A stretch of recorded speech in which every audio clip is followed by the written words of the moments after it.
दोस्तों आज की अपनी इस वीडियो के माध्यम से काफी हद तक आपके डाउट्स क्लियर करने की कोशिश करूंगा रिमांड के बारे में, या हम बात करें चार्जशीट के बारे में, क्योंकि चार्जशीट जो बनती है जब इन्वेस्टिगेशन कंप्लीट होती है, इससे पहले ही रिमांड का रोल भी आता है, एफआईआर भी बनती है, इन्वेस्टिगेशन पूरी होती है, इंसान को जेल भेजते हैं या फिर पुलिस की कस्टडी भेज देते हैं। आज हम बात करेंगे चार्जशीट के बारे में, कैसे चार्जशीट को प्रिपेयर किया जाता है, साथ में ही चार्जशीट में क्या क्या बातें डाली जाती है पुलिस के द्वारा, इन्वेस्टिगेशन किस तरह से होती है, अगर कितने दिनों के भीतर अगर चार्जशीट फाइल नहीं होती है तो क्या आपको डिफॉल्ट बेल पर छोड़ दिया जाएगा।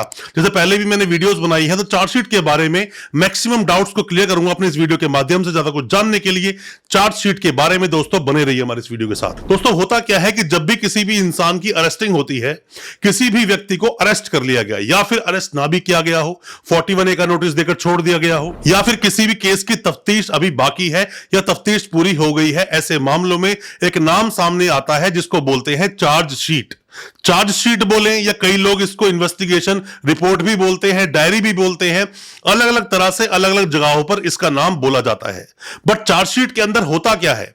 चार्जशीट के अंदर होता है वो पूरा लेखा जोखा, जितना भी कुछ उस केस से रिलेटेड है।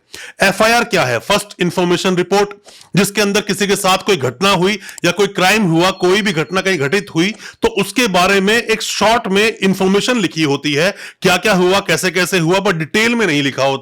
कैसे वेपन्स को यूज किया गया, वेपन से कैसे मारा गया, या चीटिंग किस तरह की गई, या फिर पॉक्सो की बात करें, एनडीपीएस की बात करें, वो सब चीजें डिटेल में नहीं होती है एफआईआर में। जब भी किसी व्यक्ति को पुलिस अरेस्ट करती है तो अरेस्ट करने के बाद 24 घंटे के भीतर उस व्यक्ति को जाकर मजिस्ट्रेट साहब के सामने पेश कर देती है। मजिस्ट्रेट साहब के सामने ही पेश क्यों करते हैं, जबकि जो ट्रायल होता है कई बार सेशन ट्रायल होता है। दोस्तों मजिस्ट्रेट साहब एक थाने वाइज, मतलब पुलिस स्टेशन वाइज मजिस्ट्रेट साहब को नियुक्त किया जाता है कोर्ट के अंदर। आप कोई भी नए वकील साहब है, कोई भी लॉ स्टूडेंट है, कोई भी कानूनी जानकारी लेना चाहता है, या आपका सगा संबंधी जानकार अगर जेल में है, यह वीडियो बहुत महत्वपूर्ण है आपके, आप इस वीडियो को पूरा देखें, समझें, वैल्यूज मिले तो सब्सक्राइब भी करें और लाइक भी करें और शेयर भी करें, इस वीडियो को पहुंचाएं अपने दोस्तों तक। दोस्तों होता क्या है कि चार्जशीट में जब एक पुलिस चार्जशीट तैयार करती है जो कोर्ट में लगाती है, तो जैसे ही कोर्ट में लगाती है कई बार वकील साहब इसमें ऑब्जेक्शन करते हैं कि 207 की कंप्लाइंस करना बोलते हैं इसको, 207 कंप्लाइंस हुए कि नहीं। 207 का मतलब है कि जिसमें चार्जशीट को देना एक प्रोसेस लिखा है सीआरपीसी में, ये 207 एक सेक्शन है। इसमें कंप्लीट कॉपी ऑफ चार्जशीट मतलब पूरी इन्वेस्टिगेशन की रिपोर्ट। अगर 10 साल तक की कैद के मामले हैं, मतलब किसी भी ऐसे ऑफेंस में जिसमें आपको अरेस्ट किया गया या जेल भेजा गया, उसमें 10 साल तक के अगर ऑफेंस है तो यहां पर 60 दिन में चार्जशीट लगाना अनिवार्य है। और अगर 10 साल से ज्यादा के ऑफेंसेस हैं, 10 साल ज्यादा तक की उसमें सजा का प्रावधान है, तो ऐसे मामलों में 90 डेज में चार्जशीट को लगाया जाता है। अब दोस्तों होता क्या है कि मान लीजिए कि 60 दिन बीत गए और मामला आपका सिर्फ चीटिंग का था, अभी तक उसमें चार्जशीट नहीं लगाई गई, तो आपको 167 का क्लॉज 2 यह प्रावधान देता है जिसमें आप जाकर एक डिफॉल्ट बेल मूव कर सकते हो। डिफॉल्ट बेल पर पूरी डिटेल्ड वीडियो मैंने बनाई है, हालांकि इसके एंड में वीडियो लगा दूंगा, उस वीडियो को आप देख भी लेना, या फिर डिस्क्रिप्शन बॉक्स में लिंक भी शेयर कर देंगे, तो आप डिफॉल्ट बेल लगा सकते हो। डिफॉल्ट बेल अपने आप नहीं मिलती है, मैं आपको बता दूं, डिफॉल्ट बेल को फाइल करना पड़ता है, डिफॉल्ट बेल को लगाना पड़ता है। अगर आपका समय बीत भी गया, 90 डेज का टाइम बीत गया, चार्जशीट कोर्ट में नहीं आई, 60 डेज का टाइम बीत गया, अभी तक चार्जशीट कोर्ट में नहीं आई, तो ऐसे में डिफॉल्ट बेल आप लगा सकते हो। चार्जशीट क्या है? चार्जशीट एक ब्यौरा है पूरा उस क्राइम का, क्राइम के बारे में सब कुछ लिखत में होता है। अब कोई इंसान बोले कि सर मैं सेशंस कोर्ट में बेल लगा रहा हूं अपनी एंटीसिपेटरी बेल, तो कोर्ट को कैसे पता चलेगा? कोर्ट क्या करता है कि उस आईओ से, उस पुलिस स्टेशन में जो आईओ है जिसके पास वो केस है, उससे डिटेल मंगाई जाती है। इसीलिए जब आप बेल लगाते हो एक टाइम मिलता है उसके अंदर, डिटेल आने के बाद में अगर आप कोई भी वकील साहब इस वीडियो को देख रहे हैं तो जैसे ही आप बेल पर आर्ग्यूमेंट करते हैं उससे पहले आपको वहां पर एक रिपोर्ट मिलती है पुलिस की, जो देना अनिवार्य है, आपको मिलनी चाहिए। आप मांगोगे आपको मिलेगी, आप मांगोगे ही नहीं तो आपको नहीं मिलेगी। आप पूरे आधे अधूरे फैक्ट्स पर बहस करना शुरू कर दोगे, बेल आपकी डिसमिस हो जाएगी। ये सेम प्रोसेस है, चाहे आप सेशंस कोर्ट जाओ, चाहे आप हाई कोर्ट जाओ, चाहे आप सुप्रीम कोर्ट जाओ। सुप्रीम कोर्ट भी अगर आप गए हैं तो प्रोसेस की रिपोर्ट मंगाई जाती है, नोटिस इशू करना बोलते हैं उसे। नोटिस इशू किया जाता है। उसके बाद जैसे कि आप एसएलपी लगाते हो, स्पेशल लीव पिटीशन, वो शुरुआती में एक एप्लीकेशन मूव की जाती है, वहां पर फिर आप इंटरिम बेल आपको मिल सकती है या पीरियड दे देते हैं, उसके बाद पूरी एक आर्ग्यूमेंट होती है। हाई कोर्ट में भी आपने देखा होगा 2 महीने 3 महीने का वक्त मिलता है, तो वहां पर पुलिस से रिपोर्ट मंगाई जाती है। दोस्तों उस रिपोर्ट में सब कुछ लिखा होता है, क्योंकि अभी चार्जशीट हो सकता है ना लगी हो, चार्जशीट से पहले आपने बेल मूव कर दी हो, तो वो पूरी जानकारी लेने के लिए वहां पर एक नोटिस इशू किया जाता है, जिसमें आईओ अपनी पूरी रिपोर्ट को कोर्ट में लेकर आता है। दोस्तों बहुत तरह के मामले बहुत तरह के लोगों के साथ में होते हैं, बहुत सारे सीरियस मामले भी होते हैं, बहुत सारे कम सीरियस होते हैं, बट एक विडंबना है, एक ऐसी एक चीज है जो कि बड़ी सीरियस है, जो मैं डिस्कस करना चाहता हूं आपसे। मैंने कई बार देखा कि लोग सुसाइड कर लेते हैं या लोग किसी भी तरह से अपनी जान देने की कोशिश करते हैं। आप पर कोई भी कितना ही सीरियस एलिगेशन लग जाए, आप समाज की चिंता क्यों करते हो?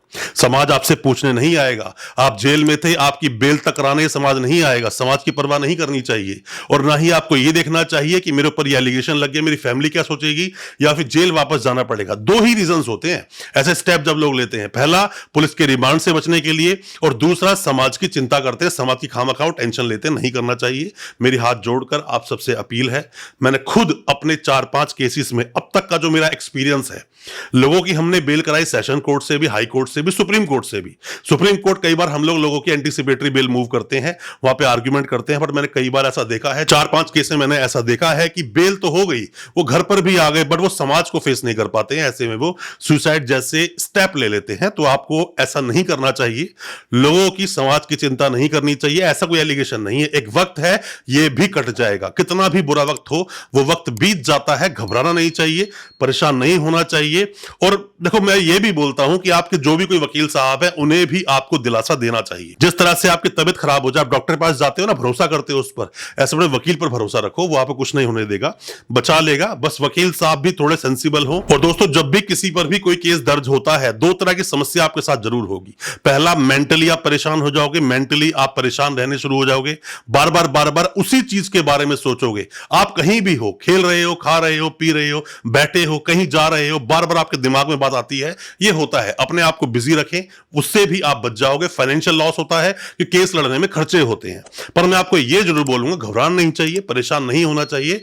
आपको अपने से ज्यादा अपने परिवार की चिंता करना चाहिए, क्योंकि बड़ा सीरियस मुद्दा है। इस पर भी मैंने सोचा कि मुझे आपको बोलना चाहिए। चार्जशीट सिर्फ एक लेखा जोखा है जो पूरा कोर्ट में सबमिट किया जाता है। चार्जशीट आने के बाद में यहां से ही प्रक्रिया चलती है आपके ट्रायल की। पर मैं आपको बताना चाहूंगा, अगर आप एंटीसिपेटरी बेल मूव करते हो और केस पूरी तरह से झूठा है, तो आपको यहां क्वेश्चन लगा देनी चाहिए। क्वेश्चन लगाइए। चार्जशीट पूरी डिटेल्ड होती है, उसमें तो आपकी एमएलसी भी होती है, मतलब कि एफएसएल रिपोर्ट भी हो सकती है। चोट चाट लगी किसी को, एमएलसी होगी, मतलब मेडिकल होगा। कोई चीजें जो एफएसएल पर भेजनी अनिवार्य है, एफएसएल पर चीज भेजी जाती है। कई बार तो पुलिस ऐसी टैक्टिक को यूज करती है कि जल्दी से चार्जेस फ्रेम ना हो और इंसान जेल में ही रहे। एफएसएल रिपोर्ट बहुत लंबे टाइम में आती है, तो उन्हें भी देखना पड़ता है। एफआईआर भी होगी चार्जशीट में, 161 के जो बयान होते हैं, सारे तहरीर वगैरह जो होती है, वो भी सब होगा।